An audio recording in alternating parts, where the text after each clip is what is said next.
बिस्मिल्लाहिर्रहमानिर्रहीम। अस्सलामुअलैकुम नाज़रीन कराम, नई वीडियो में आपको खुश आमदीद कहते हैं। हमें बाकी सारी बातों को छोड़ के एक बात पर इमरान खान का शुक्रिया अदा करना चाहिए कि उन्होंने बहुत सारी हकीकतें जो ये दो ख़ानदान दहाइयों से पाकिस्तान से छुपाते थे, आपस में खेलते थे, बंदर बांट करते थे, मुका करते थे, नूरा कुश्ती करते थे, उससे पर्दा हटा दिया है। इमरान खान ने बहुत बार कहा कि ये घोड़ा जिसके पीछे ताकतवर हल्के भी खड़े हैं, इसके बावजूद ये घोड़ा बेजान है, ये घोड़ा नहीं दौड़ेगा, ये घोड़ा नहीं दौड़ सकता। उसकी वजह यह है कि इसके पीछे पब्लिक सपोर्ट नहीं है।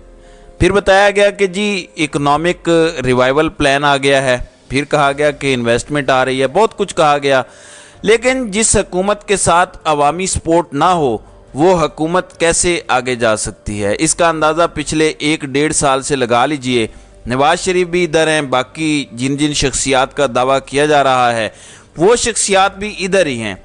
इस वक्त तक आप कितने पैसे लेके आ चुके हैं अपने दोस्त ममालिक से, क्या कामयाबियां हासिल कर सके हैं, वो आपके सामने हैं। इमरान खान ने जो बातें की हैं वो किस तरह सच साबित हुई हैं वो मैं आपको बताना चाहता हूँ। इमरान खान ने इनके मुतालिक जो कहा सो कहा। अब आपको टीवी पर IMF के हवाले से बताया जा रहा है कि पाकिस्तान ने बड़ी फतह हासिल कर ली है और इसको सेलिब्रेट करें। मैं 2019 का जो मई का महीना है उसकी 5 मई की एक ख़बर आपको देना चाहता हूं। मरियम बीबी ने 2019 में लिखा कि हम IMF के पास नहीं जाएंगे, IMF को यहां बुलाकर पाकिस्तान को उसके हवाले कर देंगे। कहने का मतलब यह है कि तंज करना बहुत आसान था। फिर इसी तरीके से इन्होंने एक और ट्वीट किया जिसमें ये फरमा रही थी कि इनकॉम्पिटेंसी है IMF से डील करना। तो उम्मीद है कि इसहाक डार से ज़्यादा इनकॉम्पिटेंट आपको पाकिस्तान में फाइनेंस मिनिस्टर नहीं मिलेगा। इनका जो भरम था, जो इन्होंने मीडिया मैनेजमेंट के ज़रिए कायम रखा हुआ था, अभी भी आप देख लीजिए। कल से तमाम सहाफ़ियों ने ट्वीट्स करके, वीलॉग्स करके हमें ये बताया कि दुनिया में कर्ज लेना कितनी बड़ी कामयाबी होती है। IMF से $3 अरब सिक्योर करना कितना बड़ा कारनामा होता है, जो हमारा दुश्मन इंडिया भी नहीं कर पा रहा वो हमने कर लिया है। आपको अंदाज़ा होगा कि ये कैसे मैनेज करते हैं। शहबाज शरीफ के मुतालिक कहा गया कि देखें ये बहुत बेहतरीन एडमिनिस्ट्रेटर हैं, पिछले 1 साल में कौम ने देख लिया। इसी तरह से हमें बाकी लोगों के मुतालिक भी बताया गया और उनका क्या कुछ हुआ उसका भी आप अंदाज़ा कर लीजिए। जबकि इमरान खान ने कहा था कि ये नहीं चला सकेंगे। उन्होंने कहा था कि हम उस मकाम पर पहुंच जाएंगे जहां पे हम कुछ भी कंट्रोल नहीं कर सकेंगे। मैं जियो न्यूज़ की एक खबर आपसे शेयर करता हूं, बाकी बातें बाद में करते हैं। जियो न्यूज़ कहता है कि फैसलाबाद की पावर लूम्स इंडस्ट्री बिजली दस्तयाब होने के बावजूद बंद क्यों हो रही हैं। यानी वो पावर लूम्स इंडस्ट्री जो इमरान खान के दौर में मुख्तलिफ देहातों और इलाकों में गाड़ियां भेजते थे कि हमें फैक्ट्रियों में काम करने के लिए, टेक्सटाइल मिलों में काम करने के लिए लोग चाहिए, इतना ज़्यादा ऑर्डर्स था और जो लेबर है, जो वर्क फोर्स है वो बहुत कम थी। आज सवाल जियो उठा रहा है कि वो इंडस्ट्रीज बंद क्यों हो रही हैं। अब बताया ये गया है कि उसकी वजूहात बहुत सादा हैं।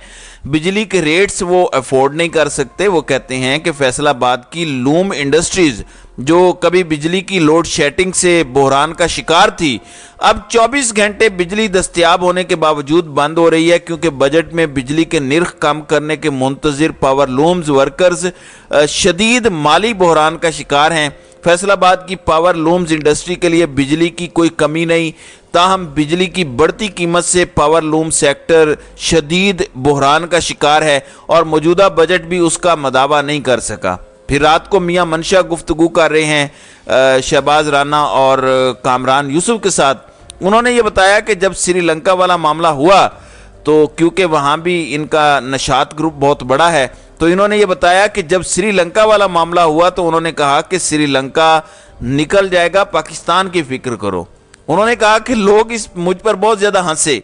उसके बाद क्या हुआ, अब मियां मनशा का ख्याल ये है कि आइंदा चंद सालों के अंदर अफगानिस्तान भी पाकिस्तान से आगे निकल जाएगा, जिसमें वो कहते हैं कि उसकी क्या वजूहात हैं, ये सब लोग क्यों आगे निकल जाएंगे।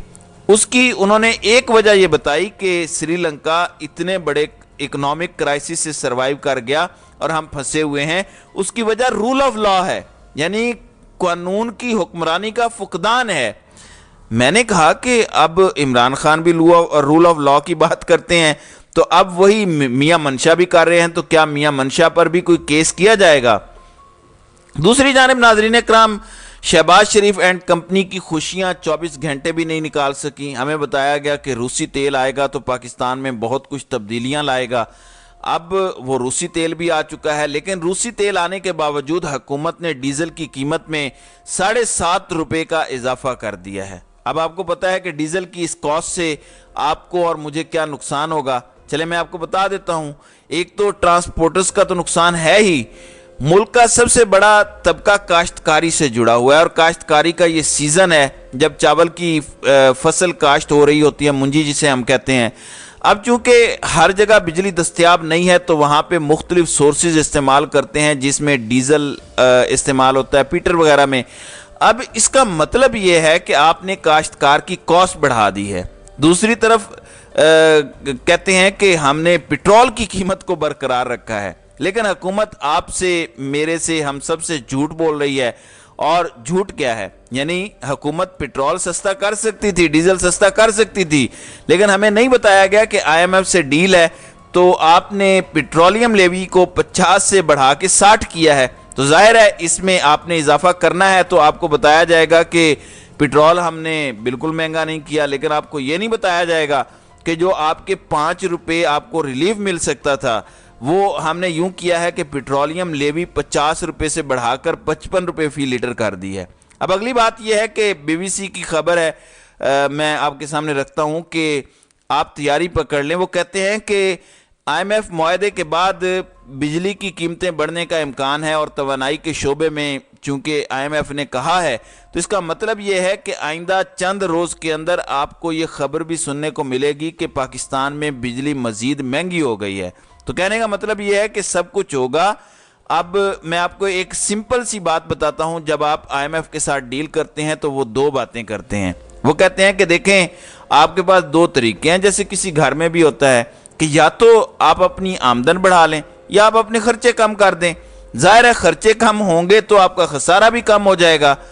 تو پاکستان کی اشرافیہ اپنے خرچے کم نہیں کرتی، وہ چونکہ آپ کی اور میری جیب سے جانے ہوتے ہیں، تو وہ کیا کہتے ہیں کہ ہم اپنی آمدن بڑھائیں گے۔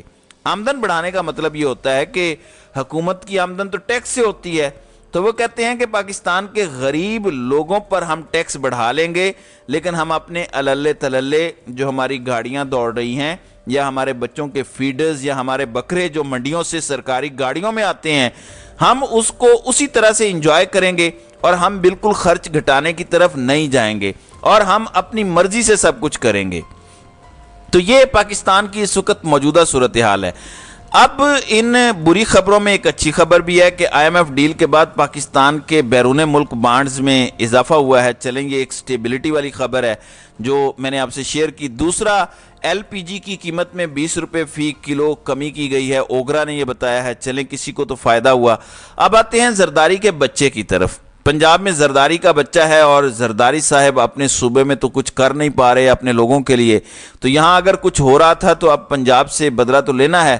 وہ منظور وسان نے کل کہا کہ پنجاب ہمارا ٹارگٹ ہے۔ بالکل آپ کا ٹارگٹ ہے۔ اب پنجاب کے اندر یہ کہا گیا، جو صحت انصاف کارڈ پاکستان تحریک انصاف نے شروع کیا تھا، ہر غریب امیر کو مفت علاج مل رہا تھا، اس صحت کارڈ پر جو ہارٹ پیشنٹ ہیں، امراض قلب کا جو علاج ہے وہ اب معطل کر دیا گیا ہے، اور نجی ہسپتالوں میں دلوں کے مریض کو سٹنٹ سمیت ہارٹ سرجری غیر معینہ مدت کے لیے بند کر دی گئی ہے، اور اسٹیٹ لائف انشورنس کمپنی نے تمام نجی ہسپتالوں کو ہدایات جاری کر دی ہیں کہ 1 جولائی سے ہسپتالوں میں دل کے مریضوں کا صحت کارڈ پر علاج نہیں ہوگا۔ یہ مراسلہ باقاعدہ جاری کر دیا گیا ہے۔